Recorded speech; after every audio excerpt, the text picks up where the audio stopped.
Faith doesn't have to be hard. Being a faithful person doesn't have to be hard or complex. It just has to be from the heart, right?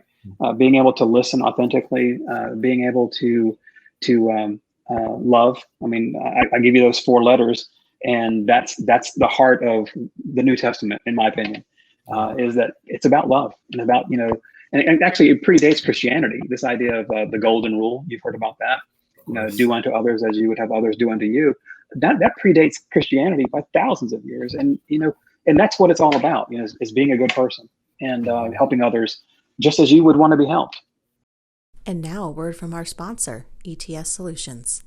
Hello, this is Jim Beard with ETS Solutions. Thanks for checking out our new podcast series, CIO Insights, where we get a little bit more personal with our guests. We talk about their careers, we talk about their personal interests, and we even ask them to give a little bit of advice to those who are still coming up the ranks.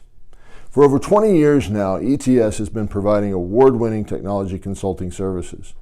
Based on our 5 core values of faith, family, community service, client experience, and trust, we're able to offer consulting services to just about every vertical. And our services cover everything from edge computing and cloud services to voice and data to cybersecurity and project management. Whatever your technology needs are, we can help. We invite you to check out the link below or call the number below to find out more about ETS and where we can fit into your technology stack. Enjoy the podcast.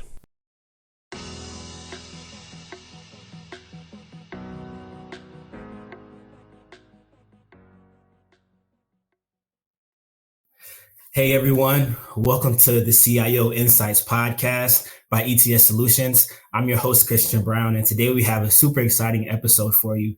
But before we get into the episode, I want to remind you that the CIO Insights Podcast by ETS Solutions is intentionally designed to tell the stories of technology leaders in a way that provides value and gives practical action items for you to take away, whether you're new to the technology industry or if you've been in it for 20 plus years.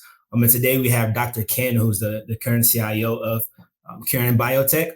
And we're going to get into a really interesting conversation and a thought-provoking conversation. So without further ado, I want to welcome Ken. Dr. Ken, how are you, sir? Nice to see you. Doing great. Thank you as well. Thank you for taking the time to join us today. Happy to be here.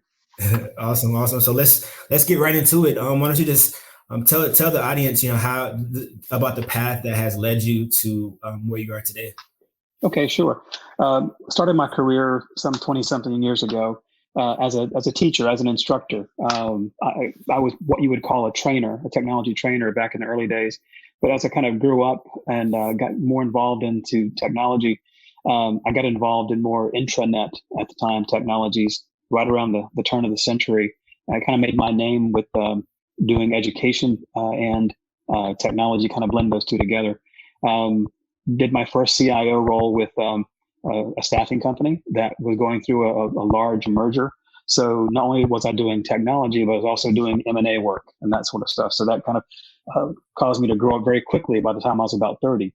So from there, I did some things. I started a couple of companies that focused on intranets and those kind of things, sold those companies. And then that allowed me to kind of grow in a different way. So I took a turn to work with large companies. So, Duke Energy, Bank of America, and Cisco. And that worked out really well.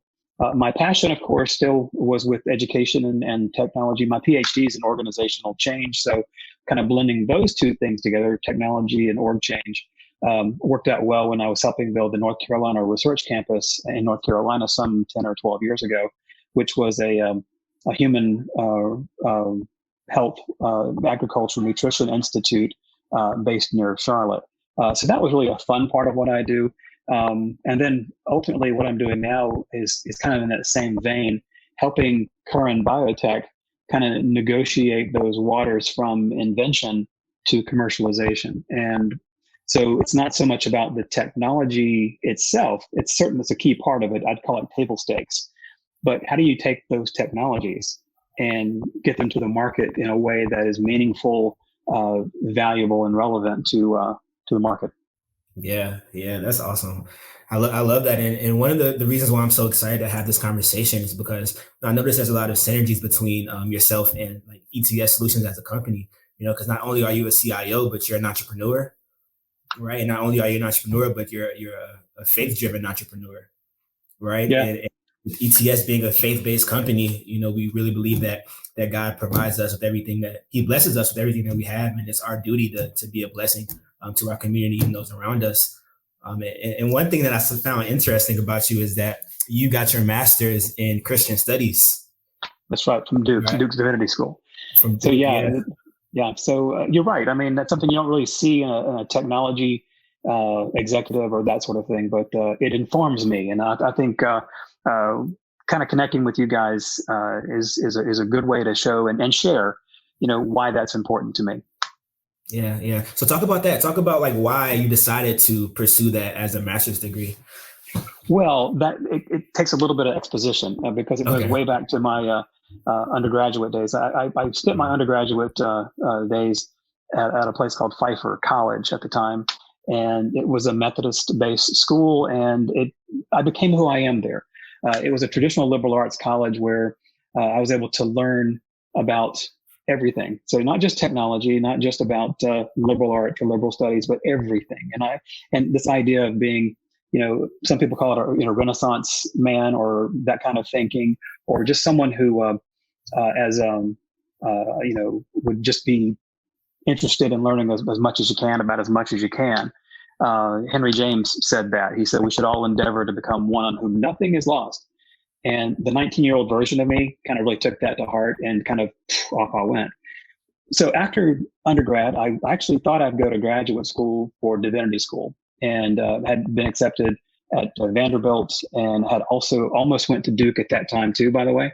But my wife and I started doing technology consulting, and then we started having babies, and so my career was put on hold, and that's the truth, and that's what happened. So I spent probably the next 17 years just focused on making a career and a living for my family, but always nagging in the back was, I've got to finish up that degree, that what my calling was, which was to get out there and do some things. So when I was at Cisco, some years ago, I've always been heavily into data science and asking the questions, why and what can data tell me, or what can data do to inform me about what's going on?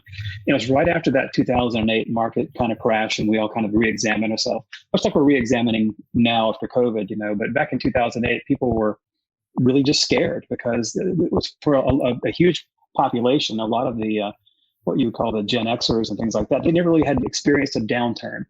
And all of a sudden, the divinity schools were getting flooded with people that were coming out of undergraduate school trying to figure out, well, what do I do? How do I do this? Even people that were technologists were trying to go into divinity school. So suddenly the idea of what makes a calling was important to me. So the technologist in me said, okay, I need to go research this. So I called some friends of mine over at Duke, and we asked a few questions and thought, why are people just kind of just jumping in thinking that, and the truth is, you can't really question someone's calling because it's their calling. But the thing is there a way for us to quantify, a downturn in the economy and an uptick in the applications to a academic institution? And I think the answer is yes, which was intriguing to me. But during all that conversation, Christian, I was able to find a program that I didn't expect or didn't even know existed. It was this master's in Christian studies, and it was not a lot of time. And it wasn't like it was a master's in divinity, which took 3 years. It was something I could do and still maintain my career. So that's why I did it. And it was wonderful. And I'm glad I did, because it helped me understand where my faith intersects with my other parts of my life, which before, and I think a lot of folks are this way, they have their church life, or they have their religious life, and then they have their other life. Yeah. So having the master's degree and that kind of time to think and contemplate about all of this allowed me to kind of interlace those together, and that's been wonderful. Yeah. Wow, that's so amazing. And one thing I love that you said there is that you were focused on the why, and I think that's something that a lot of people don't really take the time to really internalize, right? Like a lot of times we think about the how, like how can we how can we build this team? How can we get this dream job, right? But not always the why. What is my calling? Why am I here? So I think that's a super, just a divine question to ask. So that's really cool. And so throughout that program, what are some things that you learned about the Christian faith or about your own calling that you didn't know prior? Well, that's a good question. When you get to the point where I have been in my career for the past couple of decades, you stop thinking about, what are the new things I can do, which is a danger, by the way, because you can always learn something new. But if you're a CIO and you do what you do, you spend a lot of your time working and coaching with your team. And I think what I learned about this effort, by the way, was that number one, I had lots I could still learn, which actually was, I got this great feeling of joy from that. But also learned that I can take the time to write and enjoy writing and really do deep thinking. So this idea of, I guess I'm going to screw up the pronunciation, this lectio divina kind of approach to writing, where you really have a contemplative approach to what you're saying, and you take a moment, you take some time, what's going on in the world at the moment, and write about that. I learned that discipline at Duke, and it was wonderful because it's allowed me to kind of take otherwise mundane kind of things like the weather, what's happening with COVID, what's happening on the streets of our major cities, and really put some thought about those things in a way that I probably couldn't have done 10 years ago. And that really has helped too, because, technology is not going to solve all the problems, but technology does contribute to helping solve many problems. And I think that's where I think having the background in technology, the background in organizational change, and then that extra piece, that Christian studies piece that kind of taught me a new way of thinking and a new way of expressing my thoughts has been extremely valuable. Yeah. Wow. I wasn't expecting to say that, but I'm so glad you did, because I'm a huge just proponent of writing and journaling. And I believe that helps humans to further their self-awareness. Right. And I love that you said, it helped you to just become a deeper thinker and really just articulate those thoughts. And I love that so much. So, I think cool. It's also the challenge too. I mean, you're right. I mean, I hear the excitement in your voice about being a writer.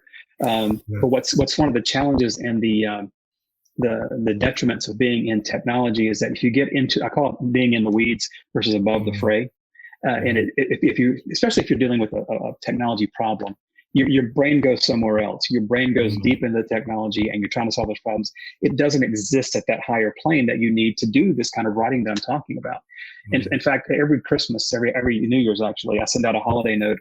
And I tell my friends, I say, I'd love to do more of this kind of writing, but it's hard to be in that state of mind when you're working all the time.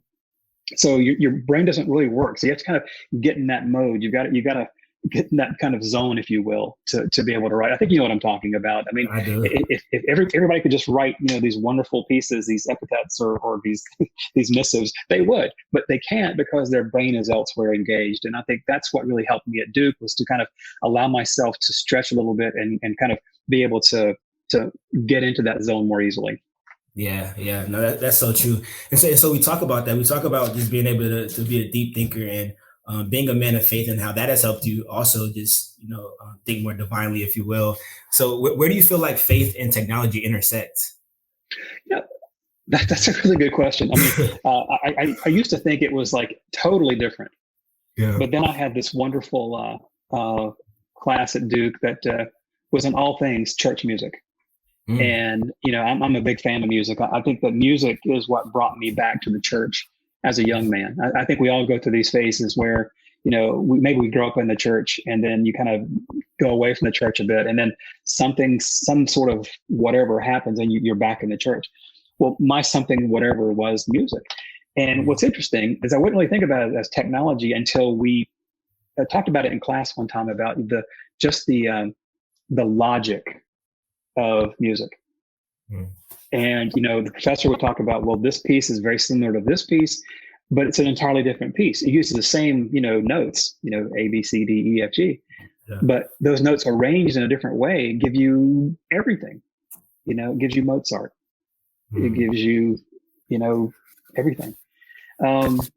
So what really hit me was that as a technologist, someone who's focused on, logic, zeros and ones, binary, at the very heart of what we do.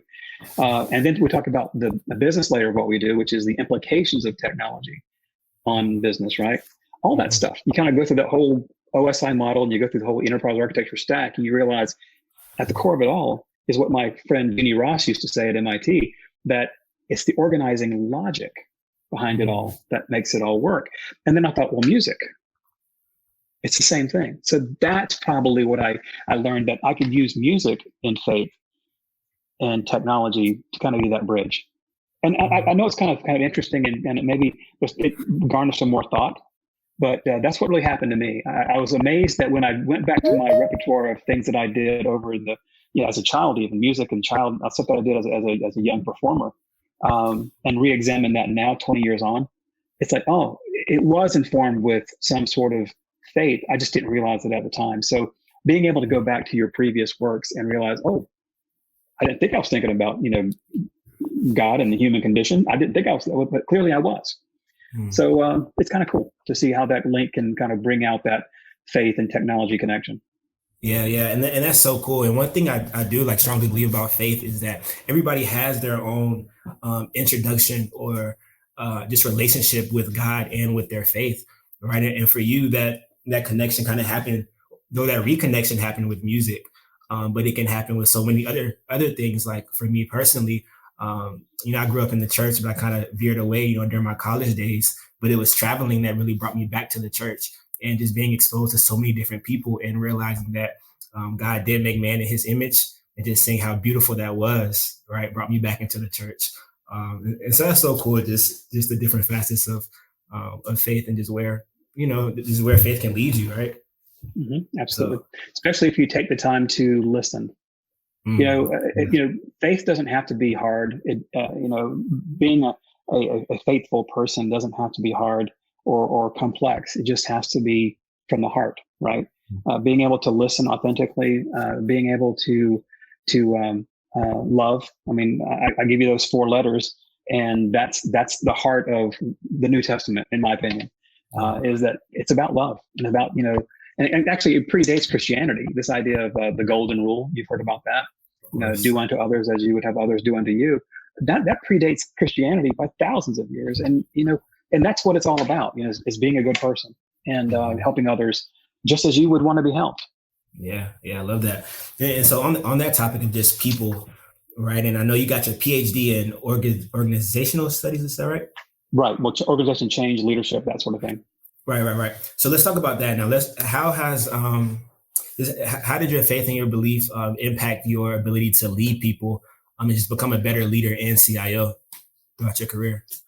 Well, it's funny. I think that probably is one of those things that gives you those aha moments when you're studying. I can think about the days when I'm studying, I'm reading, oh yeah, that's me. But probably the biggest thing I could probably convey on that is that we're all faced with challenges on a daily basis.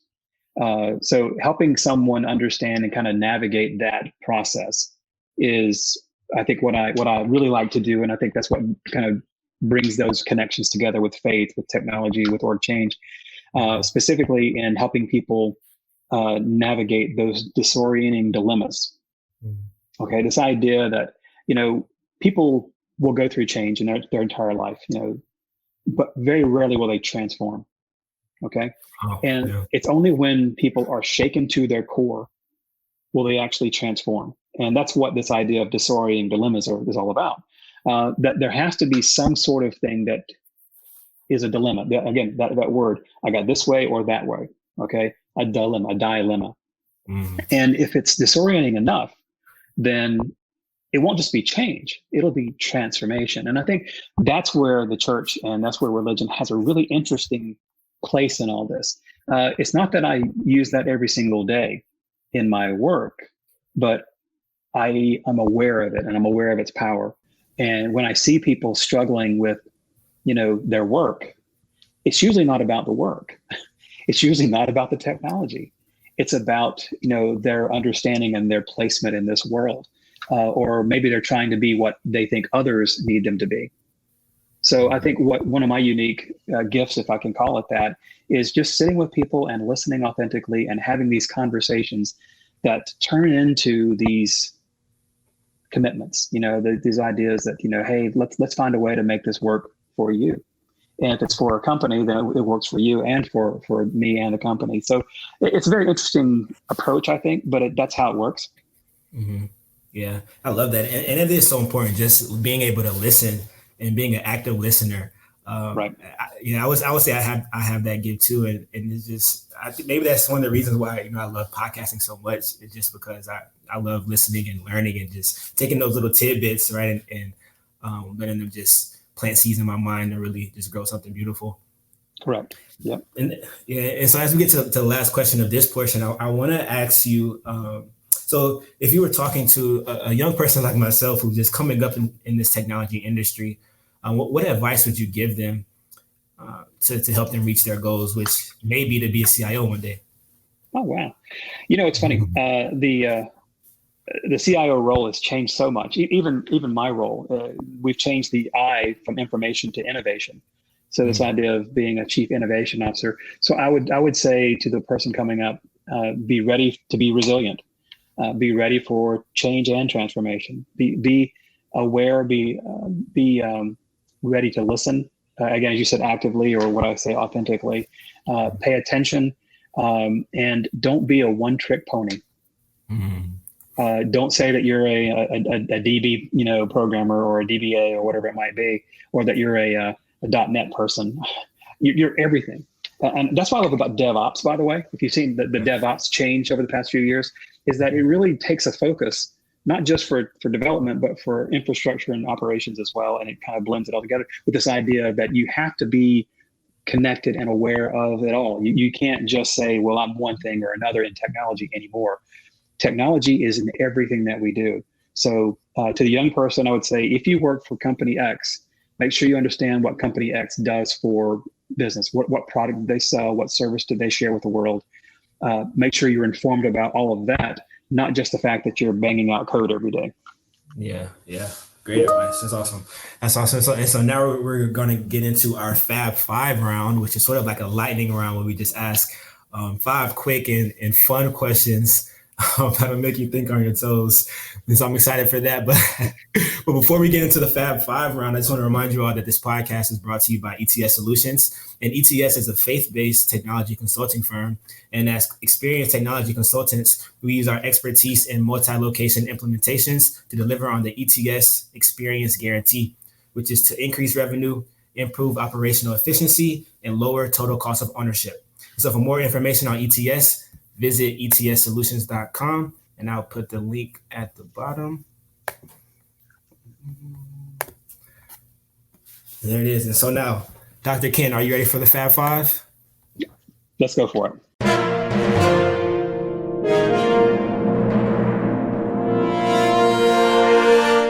Number 1, if you could have one superpower, what would that be and why?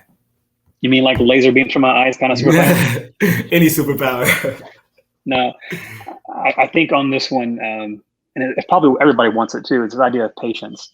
I think we as humans are woefully impatient. and I think if I could make that a superpower, if that's okay with you, I would love to have the superpower of being, more ready to just wait, because that's the hardest thing for me to do is be patient. Yeah, that's such a thoughtful answer. It only makes sense though. It does. So question number 2. So what's one thing that isn't on your Facebook, LinkedIn, Twitter? Well, the one thing that people don't know about me, right? Yeah, basically, right? One thing you don't share. Yeah, there's a couple things, but one thing I probably should put on there is my love of guitars. I do come from a musical family. Music has saved me more than once. I am not a performer any longer. But I do have an incredible collection of guitars, and I don't put that on the websites and stuff because I think it bores people. My wife is like rolling her eyes about how boring that is. But my brothers like them. I mean, they love it when I get a new guitar. But I think that's probably the thing that I don't share very often. Just my love of musical instruments. Wow, I would have never known that, but that's cool. I love I love music as well, so that's awesome. And so, next question, number 3: if you could have dinner with 3 people, dead or alive, who would they be and why? That's an interesting question. I could probably give you 2 straight away. Okay. I would love, especially because of Easter just happening, I would love to be able to have dinner with John and Charles Wesley. And these were especially John was the pillar of the Methodist movement, right? And Charles, of course, was his brother and was a great composer of very popular hymns that we know, like "Hark the Herald Angels Sing," for example. That's a John. That's a Charles Wesley joint, if you want to use this Spike Lee kind of definition. I would just love to bring them into the modern era and say, what was that music and faith connection that they, as brothers, worked. Obviously, they had to work together on some of this stuff. You hear a lot about John. You don't hear a lot about Charles. I would just have a great conversation with them. That'd be wonderful. Yeah, awesome. Who would that third person be? Do you know? I'd love to be Christian. I would love to take you out and help you as you kind of go to what's your next steps going to be in your career. Absolutely. Love that. Yeah, that would be an honor for me. Awesome. So last question. Let's end with this one. So, what's one thing that you wish you could have known or would have known at the beginning of your career? Oh, that's interesting because I wish someone would just have told me what I just told you guys. To number one, be patient, but also to be aware of the entire organization. That was interesting because as I was just starting out, I was so focused on the technology and so focused on that, I made assumptions that everybody knew it as well as I did. Okay. And that's just not the case. Even now, 20 years or so on, how people respond to technology and how they integrate with our lives, it can be a very angst-ridden kind of approach. So I think I would probably tell myself, or I wish I would have known that, people don't necessarily learn at the same pace that you do, faster or slower. You just be aware that people are different and people are either ready to learn something, not ready to learn something, or somewhere in between. And just be ready to be accommodating to that and be tolerant of that. Yeah. Wow. Wonderfully said. So Dr. Kent, thank you for joining us today. You brought a wealth of knowledge and I'm super grateful. Well, I'm happy to have been invited.